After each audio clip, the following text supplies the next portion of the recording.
এই যে এত মানুষ এখানে হাজির হয়ে গেছেন, আজকে অনেকেই ফজরের নামাজ পড়েন নাই, জোহর পড়েন নাই, আসর পড়েন নাই, মাগরিব পড়েন নাই, এশাও পড়েন নাই। মোনাজাতের পরে বিদায় হয়, আবার বাসায় গিয়া মোবাইল নিয়া জিনা করবেন, ফজরের নামাজও পড়বেন না। লজ্জা যদি থাকতো চোখে পানি আসতো, কারো মুখে হাসি আসতো না। এত বেহায়া হয়ে গেছি যে অন্যায় কইরাও লজ্জা নাই, আবার হাসি। প্রত্যেকের যদি জিজ্ঞাসা করি নামাজ লাগবে নি, বলবে হুজুর আপনার ঈমান আসেনি। নামাজ লাগবে না মানি, বলে কেমন লাগবে, সপ্তাহে একদিন, বলে না প্রতিদিন, কয়েক তো 5 ওয়াক্ত, মাঝে মাঝে ছেড়ে দেওয়া যাবে, বলে অসম্ভব। সবই আপনি বলেন, অথচ নামাজ পড়েন না। আমি একটু আগেই বলেছি, হুজুর বাপ আপনার মতো যুবক স্কুলে পড়ে, কলেজে পড়ে, 5 ওয়াক্ত নামাজ পড়ে, মাথায় পাগড়ি, লম্বা দাড়ি, বড় জামা পইরা কলেজে ক্লাস করে, ঢাকা কলেজে যাও, জাহাঙ্গীরনগরে গিয়ে খবর নাও। তোমার আমার মতো যুবক র্যাব, আর্মি, পুলিশ, বিডিআরের চাকরি করে, 5 ওয়াক্ত নামাজ পড়ে, দাড়িওয়ালা, অভাব নাই, বলো তুমি কেন পারো না? তোমার মতো যুবক রাস্তায় গাড়ি চালায়, ড্রাইভারি করে, 5 বেলার নামাজ পড়ে, দাড়িওয়ালা, বলো বাবা তুমি কেন পারো না? তোমার মতো যুবক রাস্তায় কৃষিকাজ করে, ময়দানে, জমিনের মধ্যে, নদীর মধ্যে মাছ ধরে, নামাজ পড়ে, বলো তুমি কেন পারো না? সারা রাত বয়ান শুনে কি লাভ হবে? আসল কথাটা জেনে ঢুকাও। তোমার মতো যুবক ডাক্তার, প্রফেসর, ইঞ্জিনিয়ার, উকিল, ওসি, ডিসিএসপি, 5 ওয়াক্ত নামাজি, দাড়িওয়ালা আছে, বলো বাবা তুমি কেন পারবা না? এই বয়ান শুনে কি লাভ হবে? ফজরের নামাজে যদি মসজিদ খালি হয়ে যায়, কি লাভ হবে এই বয়ান শুনে? রহমতের নবী বলেন, বাইনাল আবদি ওয়া বাইনাল কুফরি তরকুস সালাহ। মুমিন আর বেঈমানের মাঝে ব্যবধান হলো নামাজ। বেঈমানেরা নামাজ পড়ে না, মুমিনেরা নামাজ ছাড়ে না। তুমি মুমিন নাকি অন্য কিছু, নিজের বিবেককে প্রশ্ন করো। জিন্দেগি মে বন্দগি তু কর নাহি, জিন্দেগি মে বন্দগি তু কর নাহি, জিন্দেগি বে বন্দগি শর্মিন্দা है, जिंदगी बे बंदगी शर्मिंदा है। কোরআনের বাগান, এই ময়দানটার এখন দাম কত? রহমতের নবী বলেন, এই ময়দানের এত দাম, বসা মাত্র আল্লাহ ঘোষণা দিয়েছেন জীবনের সবার সব গুনাহ মাফ করে দিয়েছি। আতিনা ফি দারে দুনিয়া না হাসান, আতিনা ফি দারে আকবা না হাসান। এই প্যান্ডেলের দাম কত? রহমতের নবী বলেন, কেউ যদি ঘর থেকে বের হয়, উলামায়ে কেরামের ময়দানে যাবে, নবী বলেন আল্লাহ তার সাথে 70,000 ফেরেশতা দিয়া কাফেলা বানায়া পাঠায় দেয়। এত সুন্দর এক বাগানে বইয়াও যারা আকাম করে, যুবক বাবারা খেয়াল করেন, বেয়াদবি মাপ চাই, বুঝাবার জন্য বলি, আপনার সাথে তো আমার দ্বন্দ্ব নেই, জাহান্নাম থেকে বাঁচাবার জন্যই তো যা কিছু বলি। বেয়াদবি মাপ চাই, রাগ করেন না। বসছেন বেহেশতের বাগানে, করতেছেন বয়ে বইয়া আকাম। কি কাম? আপনি যে একজন মোবাইল আলাইটা, আমারে মোবাইল উঁচু করে দেখাতে হবে। বেহেশতের বাগানে বসে মোবাইল হাতে নিলেন কেন? আওয়াজ দিবেন না, চুপ করে শুনবেন খালি। মোবাইল হাতে নিলেন কেন? পৃথিবীর সব মুফতিয়ানে কেরাম একমত, এমনি কোনো ছবি উঠানো হারাম, হারাম, হারাম, কবিরা গুনাহ, এমনি হারাম। এরপরও কোনো চালাক যদি কয়, হাফিজ ভাই আপনার ভালোবাসায় আসছি বয়ানটা রেকর্ড করার জন্য, তোমার থেকে আমি কম চালাক মনে করেছো? তোমার বিবেক দিয়া বলো, তুমি 200 হাত দূরে বৈশা মোবাইলে রেকর্ড করবা না? রেকর্ড ভালো হবে না, ছবি ভালো আসবে? বরং তোমার কাজটাই তো নিখুঁত ভাবে মিডিয়াওয়ালারা করতেছে। সকালবেলা তুমি তো ডাউনলোড করে বয়ানটা নিলেই হয়ে যেত। এত দুর্বুদ্ধি যাদের নাই, নিজের চালাক ভাবো, কচু গাছ খুঁজা মর। यहाँ मुसाफिर दिल ना लगा,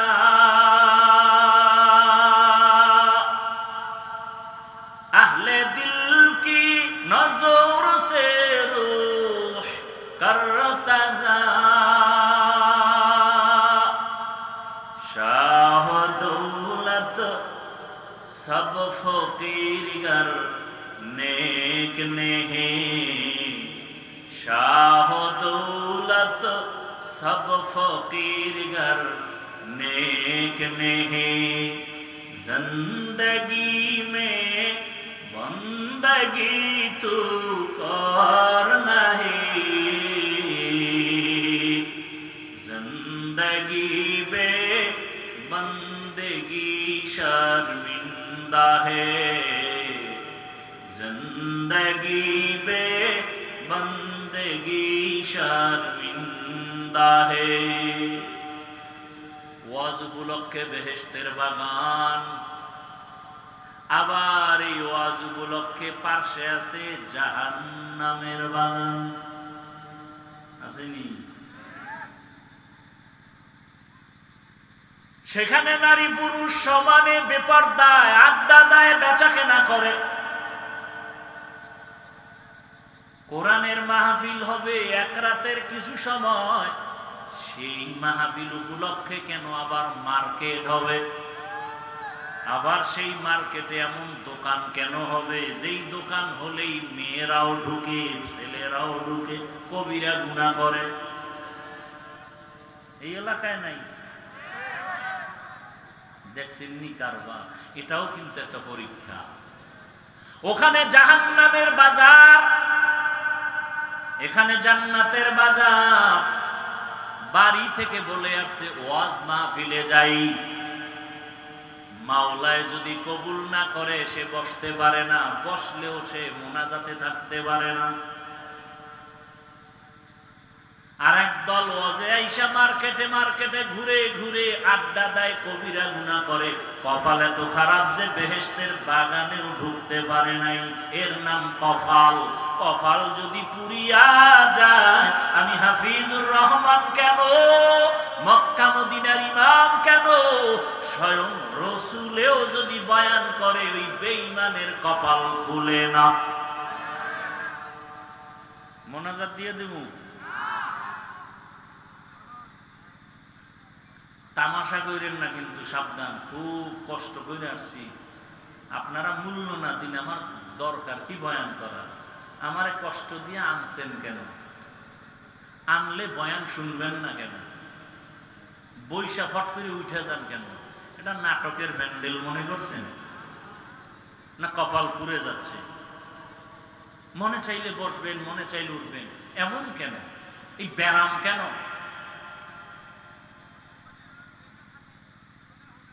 যেই রসুলের চেহারা মোবারক একবার মোহাব্বত দিয়া তাকাইলেই জাহান্নামের আগুন হারাম।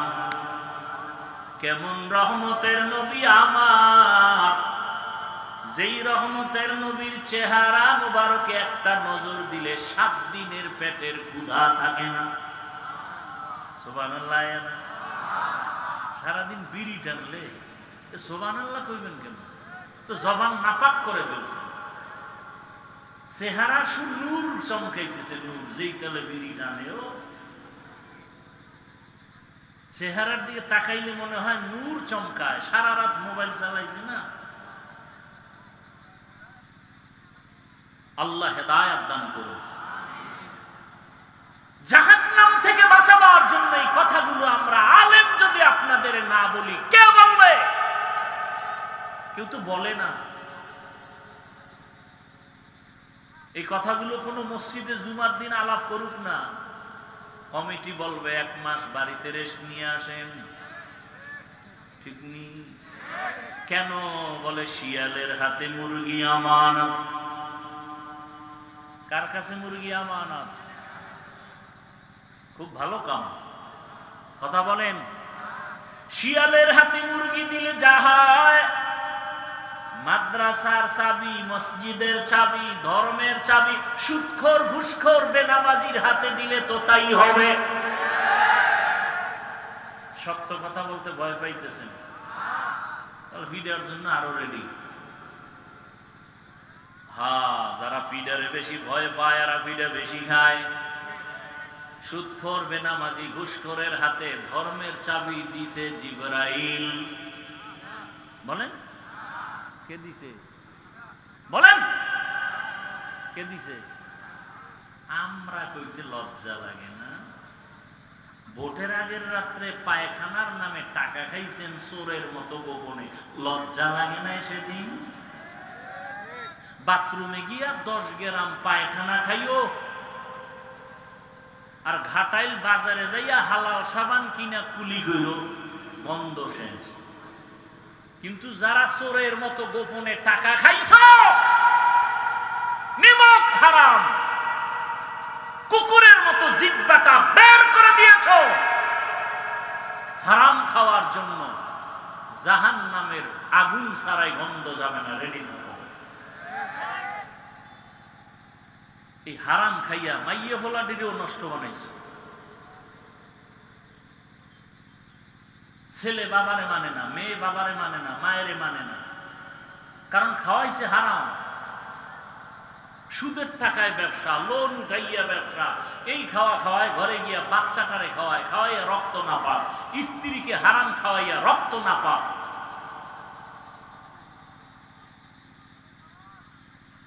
অথচ ইবাদত কবুলের পূর্ব শর্ত হালাল রিজিক। যেই রহমতের নবীর চেহারা এত দামি, কেমন মায়ার নবী আমার, যে রহমতের নবী রাস্তা দিয়া যখন চলতেন দুপার্শ্বের গাছ নত হইয়া নবীজিরে সালাম দেয়। কেমন নবী!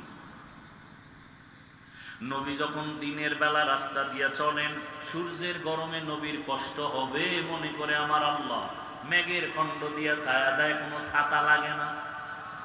কেমন মায়ার নবী আমার, রাস্তা দিয়া নবী চলতেছেন, পেছনে সাহাবায়ে কেরাম বারবার শুধু সালাম সালাম সালাম। ইয়া রাসূলুল্লাহ, মানুষ নাই, সালামের আওয়াজ কেন আসে? নবী বলেন, জঙ্গলের প্রাণী আমি মুহাম্মদের সালাম দিতেছে। কেমন মায়ার নবী! আম্মা জান আয়েশা রাদিয়াল্লাহু আনহা বলেন, নবীজির ঘাম আমি আয়েশা বোতলের মধ্যে ভরে রাখতাম, আর আতর হিসাবে আমরা ব্যবহার করতাম। নবী যেখানে কদম রাখেন ওখান থেকে দীর্ঘ বছর পর্যন্ত শুধু মিশকের ঘ্রাণ। যেই নবীর শরীর মোবারকে মশা মাছি পড়ে না, হারাম, সেই নবীকে এক নজর দেখার জন্য গর্তের সাপ অপেক্ষায় আছে। হিজরতের রাতে সাপ রাসূলকে দেখবে গর্তে, আবু বকর পা দিয়ে আটকাইছে, আঘাত মারছে। গর্তের পিপিলিকা চায় রহমতের নবীকে দেখবে। কেমন বেঈমানের ঘরের বেঈমান, সেই নবীকে একবার আর দুইবার না, 13টা বছর পর্যন্ত কাছে বৈশা দেখলো, বয়ান শুনলো, নিমক হারাম বেঈমানের কপালে কালেমা আসলো না। জানেননি এমন সান কপাইল্লা বেঈমানের নাম কি? নাম, এর নাম কপাল। কোথার থেকে কথা টান দিছি মনে আসেনি? বেহেশতের বাজার, ওখানে জাহান্নামের বাজার। বাড়ি থেকে আসছে ওয়াজ মাহফিলের কথা বইলা, কপাল খারাপ, বেহেশতের প্যান্ডেলে ঢুকতেই পারে নাই, কপাল। অন্যদিকে 27 বছরের একটা যুবক তরবারি নিয়ে দৌড়ায়, নবীজিকে জবাই করবে। কয় বছরের যুবক? 27 বছরের যুবক তরবারি নিয়ে দৌড়ায়, আমার নবীকে জবাই করবে। রহমতের নবীর সামনে আইসা দাঁড়াইয়া এক নজর দেখা তরবারি ফালায় বলে, নবী আমারে মাফ করে দেন, কালেমার রশি আমার গলায় লাগায় দেন। এমন সান কপালওয়ালার নাম জানেননি? কি নাম? কালেমাটা পইরাই তরবারি নিয়ে দাঁড়াইয়া বাইতুল্লাহর পাশে দাঁড়ায় বলে, ও মুশরিক বেঈমানেরা, আয়, মুহাম্মদের বিরুদ্ধে কথা যদি বলতে চাও, আমার তরবারি রেডি, আমার সামনে আয়। 40 নম্বরের মুসলমান হযরত ওমর 27 বছর বয়সে নবীজিরে জবাই করতে আসিয়া কালেমা পড়ে। কপাল যদি ভরিয়া যায়, 13 বছরেও কালেমা কপালে আসে না নবীরে দেখার পরেও। আর কপাল যদি খুলিয়া যায়, তরবারি নিয়ে নবীকে মারতে আসিয়াও এমন মুসলমান হয়ে যায়। এখন ওমর যেই পথ দিয়া চলে, শয়তান দেখলে পালায়া যায়। চিন্তা করতে পারেন, যেই শয়তান আল্লাহর সাথে চ্যালেঞ্জ দিয়ে আদমরে সিজদা দেয় না, ওই শয়তান এখন শুধু ওমরের ভয় পায় পালায় যায়।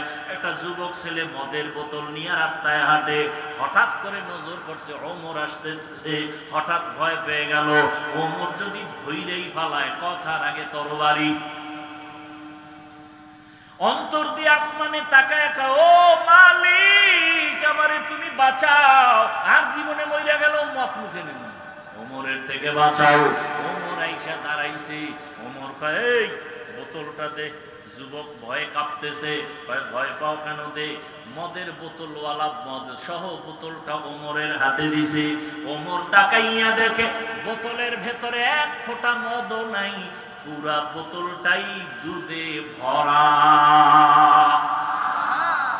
হর কে দারত খৌফে হকদার দিল মাদাম, জান্নাতুল মাওয়া দেহাদ রামাকাম, জুজবা হকচি জে মখাজ ইনসোজা ফজলে উআ মস্তে দরজুম লা জাহা। ও ভাই, এই এলাকার নাম কি? দেখছেন নাম রসুলপুর। একজনের জামকালা নাম রাখছে সুন্দর আলী। কলিজা দিয়া চূড়ান্ত মোহাব্বত দিয়া বয়ান করতেছি। আমরা ওই বয়ান করি না যে আমি বয়ান করবো আর আপনি হয় না বৈশা নাস্তা খাইবেন, এই বয়ান করি না। বেদবি করেন না, খবরদার। আচ্ছা, ক্ষুধা তো সবার পেটে আছে, এটা সত্য, কিন্তু বাদাম চানাচুর খাইলে কি ক্ষুধা যাবে?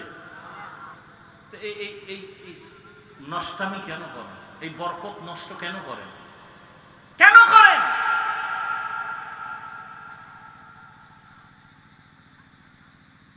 নিজের কপালও পুড়তেছেন, হাজারো মানুষের কপাল পড়ার অপচেষ্টা করতেছেন। মিয়া,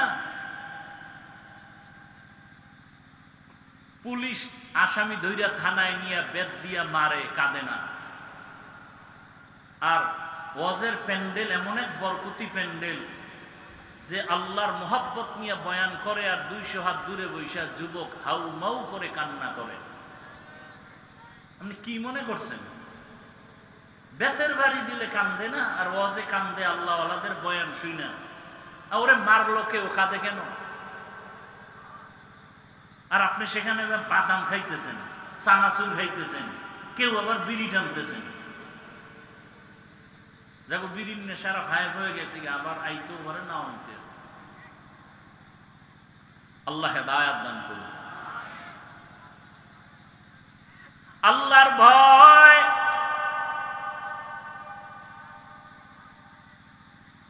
আমরা একটা কিছু না বুঝলেও চুপ থাকি, কি কইতে যাইয়া কি ঝামেলায় পড়ি, ভয়। আর আম্মা জানেরা রাস্তায় বের হয়েছে ১৫০০ বছর পরে কোরআনের সংশোধনী করার জন্য। নারীদের সম্মান না জানিয়ে আল্লাহ দিতে ভুল করে ফেলেছে। এই জন্য এখন নারীর সম্মান ঠিক করতে সবাই মাঠে নামছে। এর সাথে আবার চরিত্রহীন লম্পটেরাও তাল মিলাচ্ছে। আল্লাহর কোরআন কিয়ামত পর্যন্ত হেফাজত করবেন আমার আল্লাহ। এর কোনো সংশোধনী নাই। যদি কোনো বেঈমান বলে সংশোধন করা দরকার, ওরে কানে ধরে বল তোর জীবনটার সংশোধন কর। আমার আল্লাহর কালামের কোনো সংশোধনী নাই। রহমতের নবীর প্রেসক্রিপশন কিয়ামত পর্যন্ত চলবে। যারা মানবে তাদের সফলতা মরার আগেই চলে আসবে। কারণ রহমতের নবী এত বড় ডাক্তার, যার প্রেসক্রিপশন ছাড়া আর কোন ডাক্তারের প্রেসক্রিপশন লাগবে না। ওই নবীর আদর্শ কত সুন্দর। ওমরের মতো বান্দা নবীর আদর্শ পাইয়া মেজাজকে কন্ট্রোল করে ফেলেছে।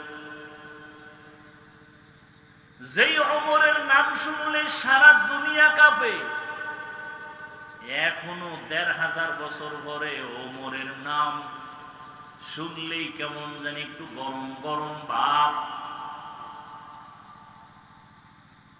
কেউ যদি রাতের বেলা ঘুমের সময় বুকের মধ্যে শাহাদাত আঙ্গুল দিয়া ওমরের নাম লেখা ঘুমায়, আইন মিম র, বুকে শাহাদাত আঙ্গুল দিয়া যদি ওমর লেখা ঘুমায়, আল্লাহর উপরে ভরসা করে বলছি ওর জীবনে ঘুমের মধ্যে কোনো স্বপ্নের দোষ হবে না। এবার বুঝো ওমর, ওমরকে রাসূলের সাহাবী ওমর। কিন্তু দুঃখ, কোন দেশে জন্ম নিয়েছি, এই সোনার বাংলাদেশে দাঁড়াইয়া এমনও টুপিওয়ালা ভণ্ড আছে, সেই ওমরের বলে সে নাকি ভণ্ড বেদাতি। যারা ওমরের ভণ্ড বলে ওর ১৪ গোষ্ঠী ভণ্ড, কোনো সন্দেহ নাই। ওর ১৪ গোষ্ঠী ভণ্ড, ওর ১৪ গোষ্ঠী